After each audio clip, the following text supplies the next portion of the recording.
Hey everyone, I'm Victor Dwyer, and this is the Marketing Perspective Podcast, where we get marketing experts and we talk about the world of marketing. And today we're going to be talking about preparing for Amazon Prime Day and really the nitty gritty on what it's going to be a successful seller and have profit. Because a lot of people are making a lot of revenue, gross revenue, but net revenue is really, really struggling right now. So today we have Lenny on. We're going to go through, he's going to give us a little intro about who he is, and then we're going to dive into Amazon Prime Day. Lenny, please tell us a little bit about you and how you got started in all this.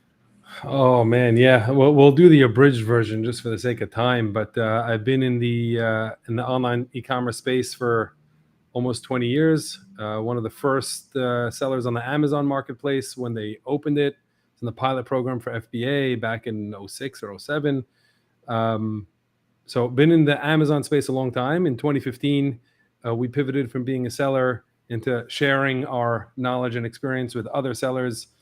Before agencies was a thing, we started working with other sellers, and then the agency model kind of developed. So we have MMX Distribution is the name of our agency, and we lean heavily into tech to automate a lot of processes and get business insights, and started writing software for us to use internally that we eventually made it front facing, and that's what AZ Seller Kit is. AZ Seller Kit is a tool for Amazon sellers to manage pricing and manage pretty much any other aspect of the business if you're a seller on Amazon. And over the course of time, I also got involved in the Ecom Cooperative, which is an organization that tries to building a community of Amazon sellers and service providers where we can just provide value for sellers for the most part at no charge. So anytime you need help with trying to find the right partner in terms of technology or service providers, you can come to the Ecom Cooperative. We have vetted partners in our organization, and we often do in-person events where people are invited to come and network, because networking is such a big part of being successful in the e-commerce space, and being able to share thoughts and ideas with other sellers in the space. And Yep. that's the elevator pitch or bio in terms Yeah. of my background and experience. Yeah, I love that. And I want to start out by really asking like how to properly track financials. And because right now a lot of people on Amazon are going to say like they're going to make up a number like 50%. Like I have to give away 50% Prime Day my Prime promo code in order for it to matter. And they don't really do it based off their actual numbers. So can you go into a little bit about how people should be pricing their promo codes and based off like sales velocity and actually making profit on that side?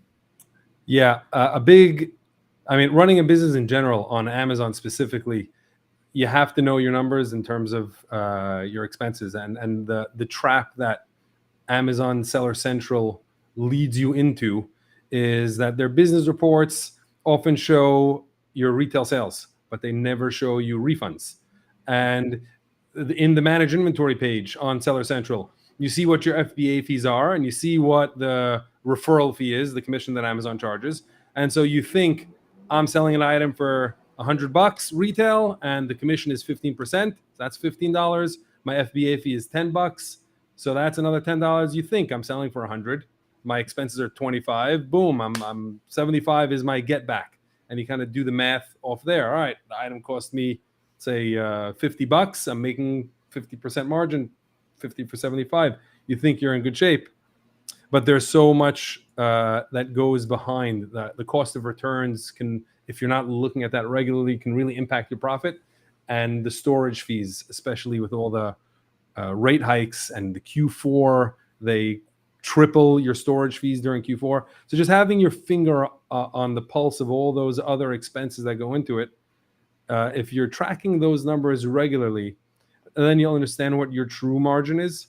And if you understand what your true margin is after all the expenses, not just the cost of operating, like the FBA fees and commissions, if you understand what your true cost of operating is, now you know what your margins are. So it's much easier to figure out how much you can afford to run a sale, right? And so if you end up adding in all the expenses, and we'll talk about it a little later, where to find that information on Amazon and how to do that properly. But if you know that number, you pick the right discount amount, you'll know upfront if you're really going to be profitable or not. But the main one important thing to note is, what is your goal? So people go into Prime Day, what's your goal on Prime Day? If your goal is to rank or pick up market share, so then you're going to make a business decision that says, you know what, I don't mind breaking even or even losing a little. So I'll do a stronger, heavier discount and be more aggressive because I want that percentage off number to be as high as it possibly can. My goal is to pick up velocity and pick up market share. If you end up selling more than your competitors did on those 2 days, you'll pick up some market share, move up in the search result ranks, things like that. So if that's your goal, you'll be more aggressive with your discount amount.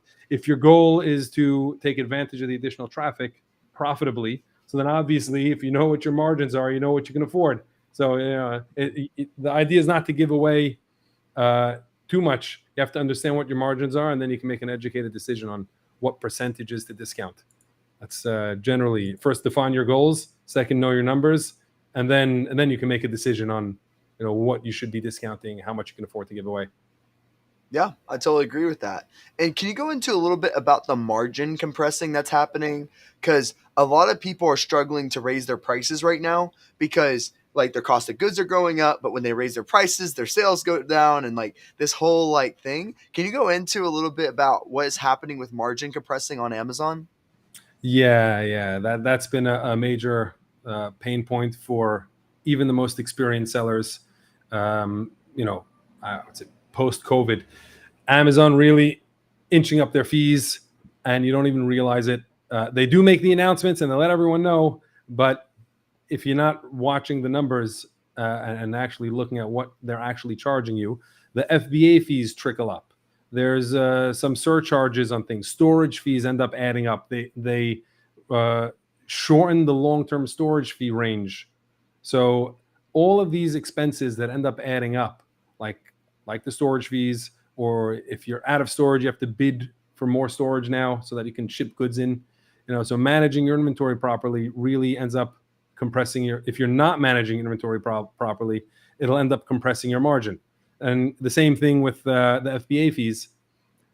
They just trickle up. I'll give you one example of like something that happened, that things that fly under the radar. One of the clients that I'm working with, they sell pillows, all kinds of different pillows that are shipped vacuum sealed. So when they ship to FBA, they're shipping a pillow that's really this big, but it's vacuum sealed to be this big. And so when Amazon checks the goods in on the shipment, the FBA fee is, let's say, $10. Now they start selling, and then customers do returns. It's inevitable. You get returns. When the customer is returning it, they're not vacuum sealing it. When Amazon checks the goods back in from the return, this account kept on getting their items remeasured. So their FBA fee, when it's uncompressed, is like $18. So it went from $10 to $18. If you're not watching what Amazon's charging you on your FBA fees on an ongoing basis, you don't pick up on that. That's margin compressed. Things like that happen. Before all the rates went up, the standard FBA fees went up, and the storage fees went up. Before all that happened, business is good. Everything's flying on Amazon, right? You don't notice when changes like that happen. It doesn't really matter. At the end of the month, every month, there's always the cash balance in the bank's always growing. You're in good shape. But recently, these little things that happen start chipping away at your margin, and before you know it, if you're not watching, you could wake up at the end of a quarter or at the end of a year and run your financials, and I thought I was operating at 20 points, and I found out I'm operating at 3 points, Where did it go? What happened? And, Yeah. and another big part of margin compression is advertising. I mean, this is the marketing podcast. Mhm. Advertising on Amazon has gotten more expensive. Amazon more and more is becoming pay to play. Search, go to in your category, go to Amazon.com, search for an item. Look at how many of the slots on the landing page are now sponsored. So the organic placement, even if you're ranked well and your product performs well, the organic placement shrunk. So 2 years ago, if you were ranked 40, you'd get decent placement and exposure on page one. This year, if you're ranked 40 organically, you might not even show up on page one. Wow. How far they have to scroll. So that means that you have to pay to be on page one in form of sponsored.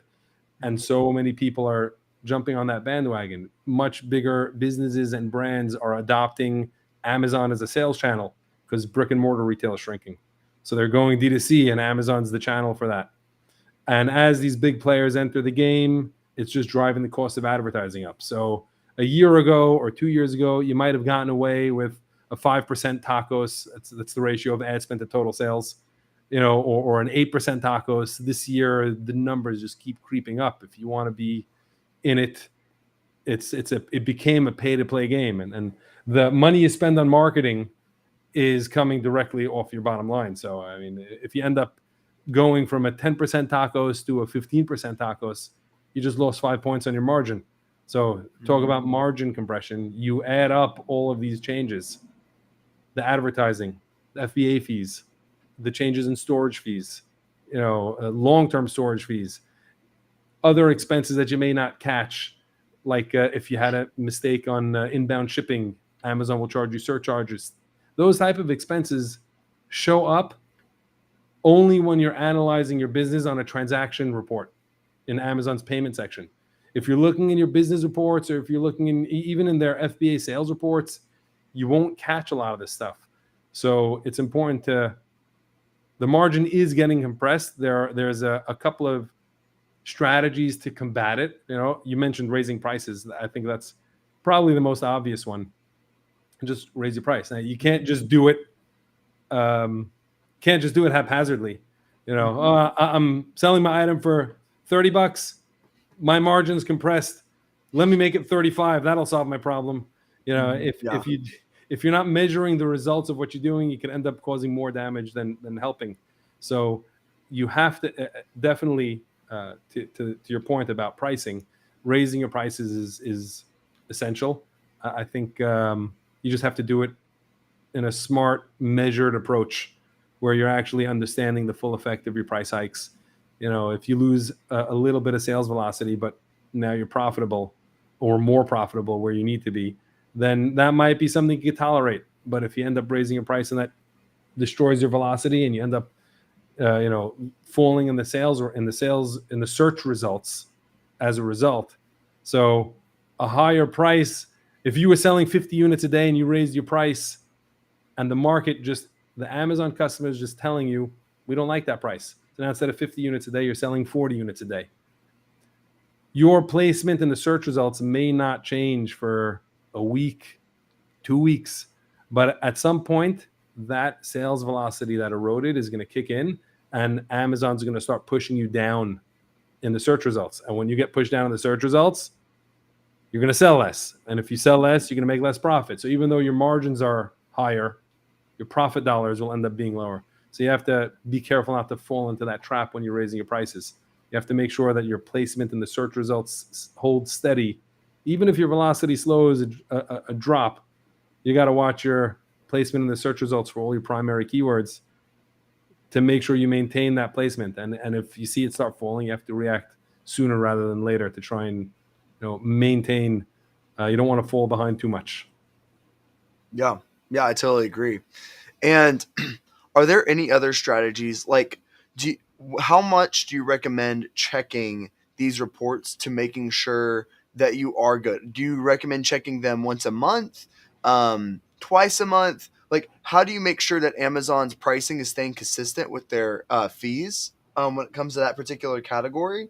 How often do you recommend, like every at the end of every month, checking it? Like, what do you recommend there? So I think there's a couple of really important ratios that you just need to keep an eye on almost on a daily basis. Um, your ad sales versus organic sales as a ratio. If you see that ratio should be relatively consistent unless you know you're trying something or experimenting. If you see that ad sales start to take up more space than your organic sales, then something's changing, and just have to understand what that is. Um, Another one is your settlement reports. Amazon, for most accounts, Amazon does a cash disbursement every 2 weeks. Um, at the end of the 2 weeks, you'll get Amazon will issue a settlement report, which shows you the total product charges, the total refund amount, all the expenses, and then the last line on that settlement report is your cash deposit. They tell you how much cash you got in the bank. So tracking the ratio of your cash deposits to your total sales is an important number to look at. So I mean, that would be however often you get your settlements, right? Just look at that. It should be relatively consistent. You're going to have your ebbs and flows in that, but over a long period of time, over a few months' time, you should see the numbers pretty consistent. If you see a drastic change, that should be a signal for you to dive deeper and see what changed in your metrics. What did I get some fee that I wasn't expecting, and that's why my ratio dropped? Did I get hit with an inbound storage fee that I didn't expect? Things like that pop up. You may not see it unless you're looking at the transactions and the settlement reports. So watching that ratio helps. Another one that's important is your tacos. We referenced that earlier. Just what's your ad spend versus your total sales, right? That should also, unless you're doing an experiment, that should be relatively consistent. If you're spending the same, $2,000 a day ad spend, and you're generating, I don't know, 100 grand. You're generating sales, let's say 20 grand in sales a day. So that's a 10% tacos. If your sales dip, I mean, you'll see it in the dip in sales, but your tacos, if you maintain consistent spend, your tacos will rise, and that's going to have an immediate impact on your margin. So catching things like that, if you're tracking that on a daily, your tacos number on the daily, which is not hard to do, even without any tools, if it's not hard to do, you would have visibility. You'll catch that sooner rather than later, and you can make adjustments accordingly. I would say the last ratio that it sounds obvious. Everyone who runs a business should be doing that. I think should be doing this, but your refunds ratio.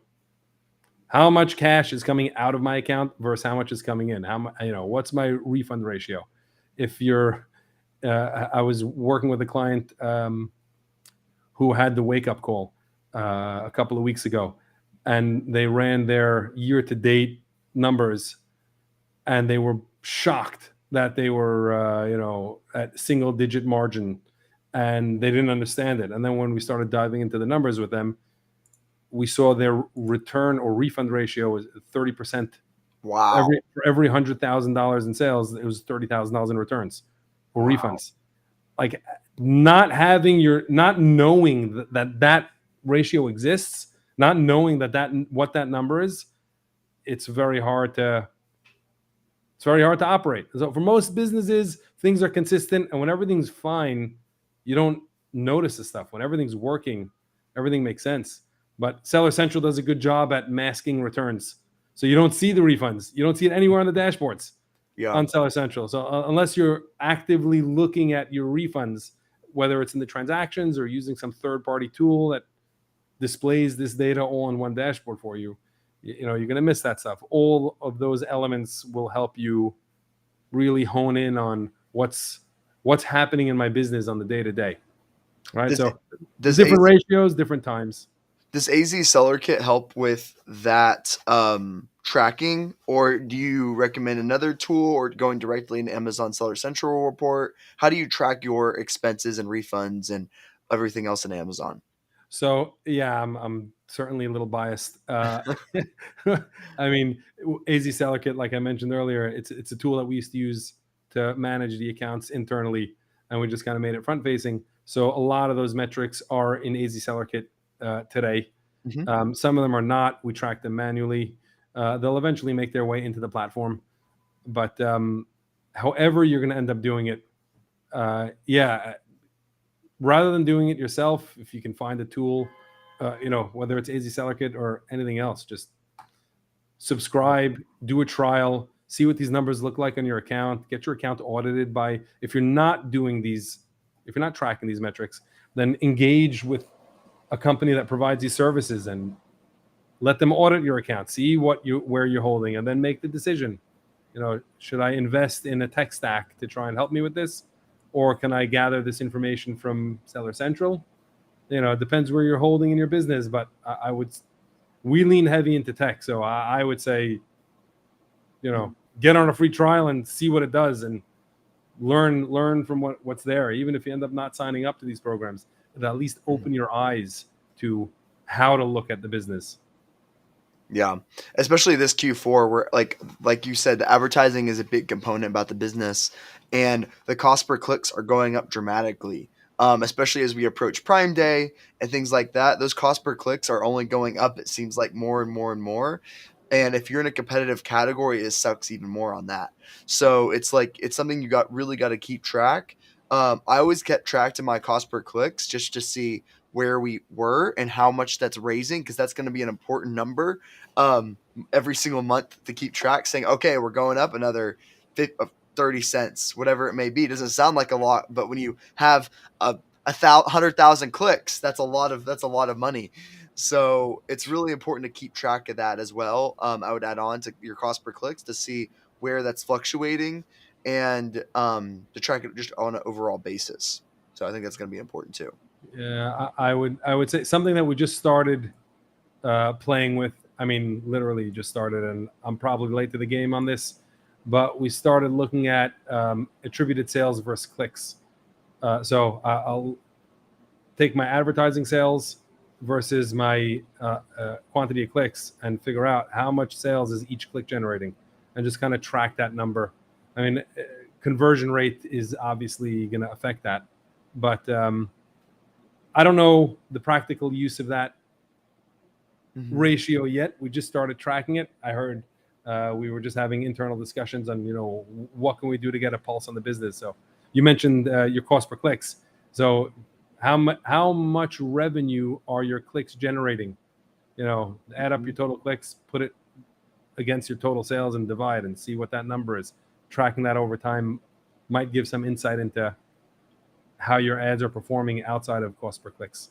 If your cost per clicks go up, but your sales go up also, then that would be acceptable.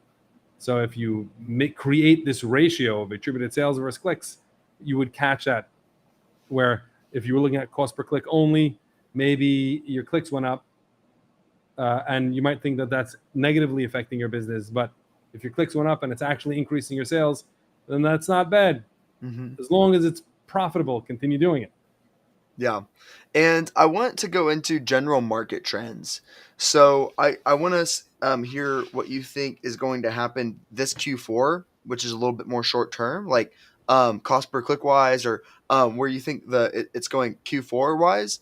And then also talking about 2024, where you think Amazon, because obviously we're in a recession right now, so there's nothing like we're about. I think it's about to be official, like in whatever 2 weeks, whatever it is. But anyway, obviously there are less sales. There's less money being floating around right now. So I'd love to get your prediction of 2024 and saying like, hey, our sales gonna be stable, our sales gonna fall. And I know that's kind of like a magical ball type of scenario, but I want to at least get your thoughts on where you think it's going to go this Q4 and this 2024.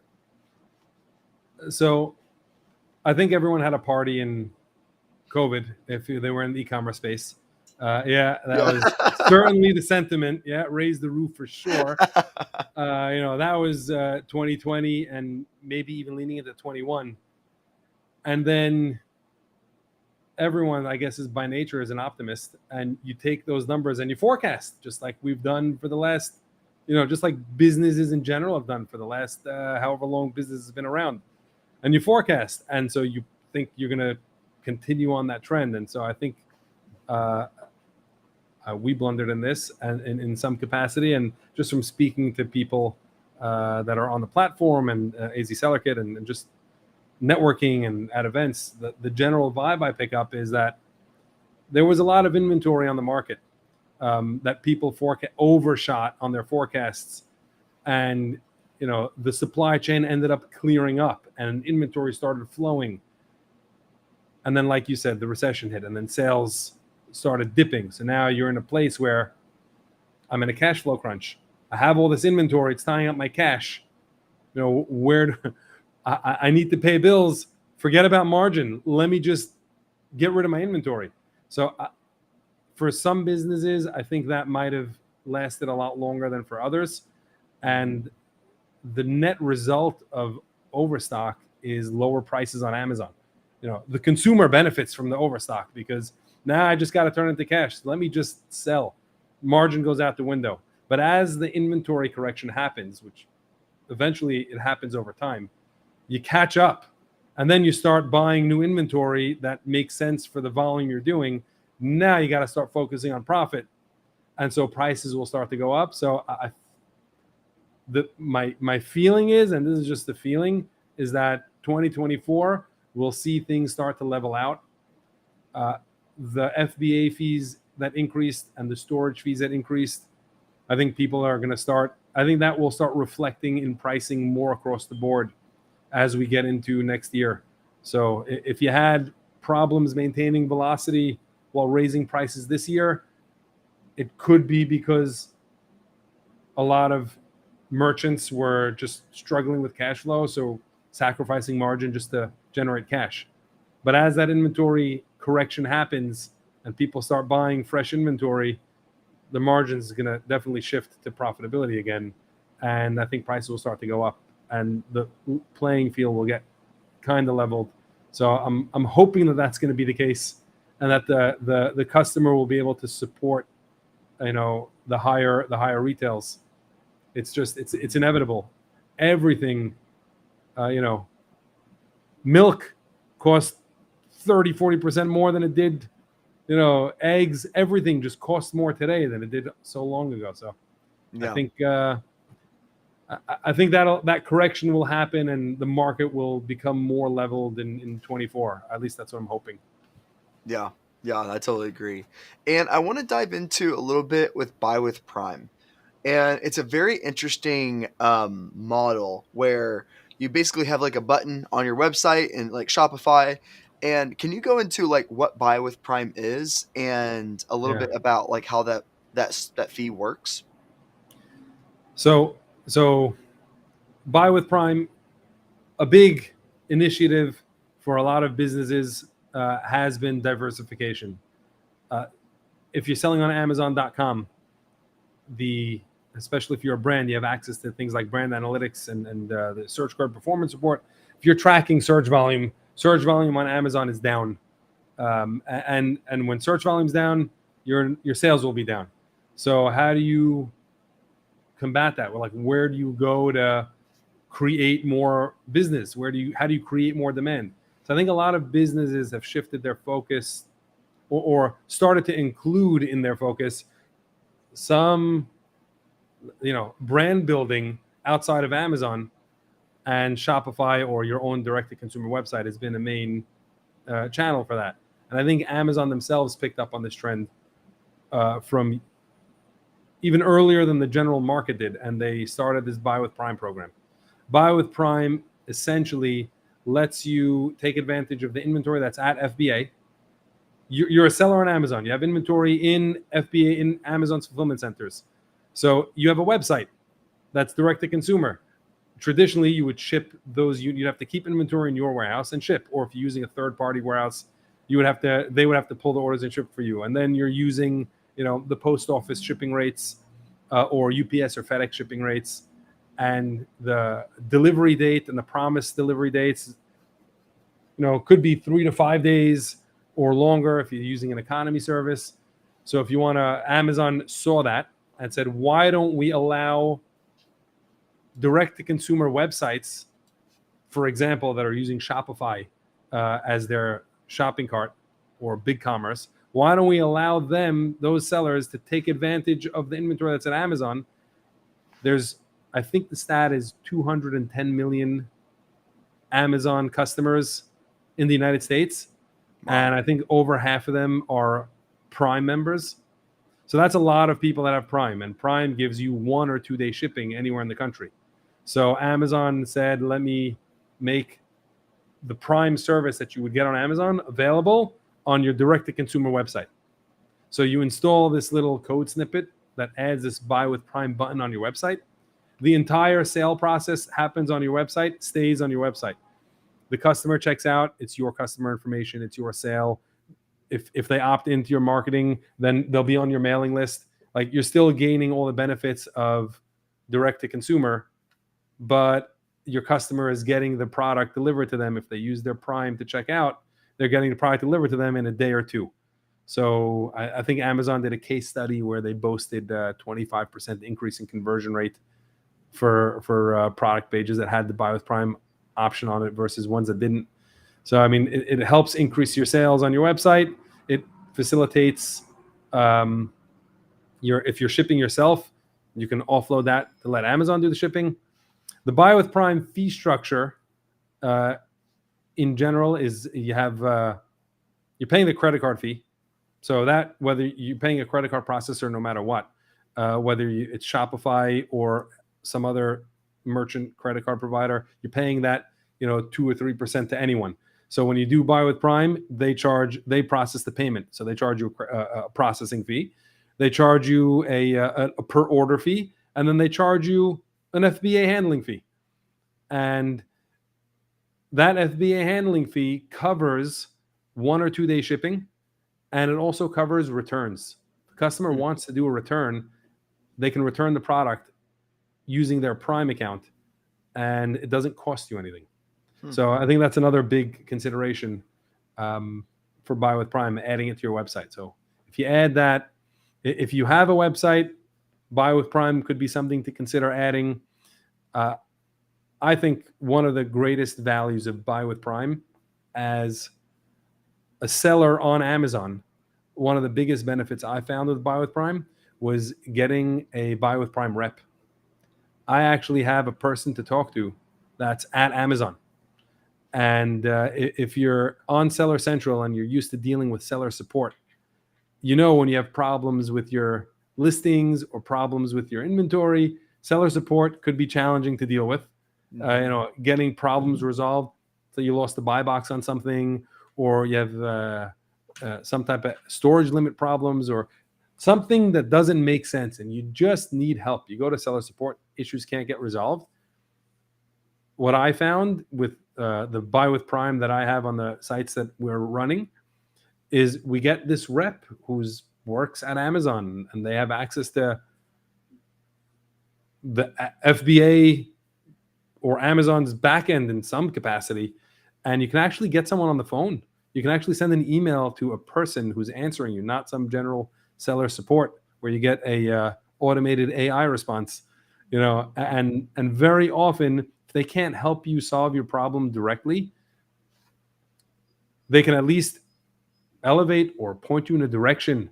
But bottom line, it's someone to talk to where you can actually move the needle in terms of results. And I'm not talking about getting help with your website. I'm talking about, I'm a seller on Amazon. That's my primary business. My direct-to-consumer is secondary. It's there, but it's secondary channel for me. Now, I have a problem with my Amazon listing. I don't know, my browse node broke, and now I'm not showing up in search, and no one could figure out how to fix it. I lost the buy box. I'm a private label seller who owns a brand, and I lost the buy box because Amazon's AI picked up a price on another marketplace that doesn't exist anywhere.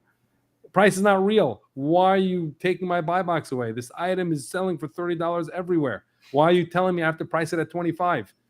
You have issues like that support can help you with. And if you talk to your Buy with Prime rep, you might find success. I'm not saying, obviously nothing's guaranteed, but I found it to be very beneficial for the accounts that we're working with to actually have someone to talk to that can really help solve problems. And it doesn't cost anything. You Hmm. get this rep assigned to you when you have a Buy with Prime account, and you don't really pay for access to the rep. It comes with the account. So yeah, those are some of the, besides the increased conversion rate and let's say that lightening the load on your fulfillment fee. I think that's another pretty decent benefit, especially if you're a larger seller on the Amazon platform. To just You just want to have as many contacts at Amazon as you can to bounce Hmm. problems off when seller support's at that end. So this is another one that we found to be very beneficial. Yeah, that's awesome. And what are your thoughts on? I wanted to ask you this: how is the competitiveness of Buy with Prime versus a 3PL? And like pricing wise, are they is does it make sense to go with Buy with Prime, or is the 3PL usually 3PLs are more expensive from what I know, but like how competitive is Buy with Prime versus a 3PL pricing wise? So I would say you have to really just look at every seller is going to have different items, different metrics. Buy with Prime is certainly not for everyone. Um, Part of their fee structure is a percentage of the sale, like their order fee. I think is either $1.50 or 3% of the sale. Hmm.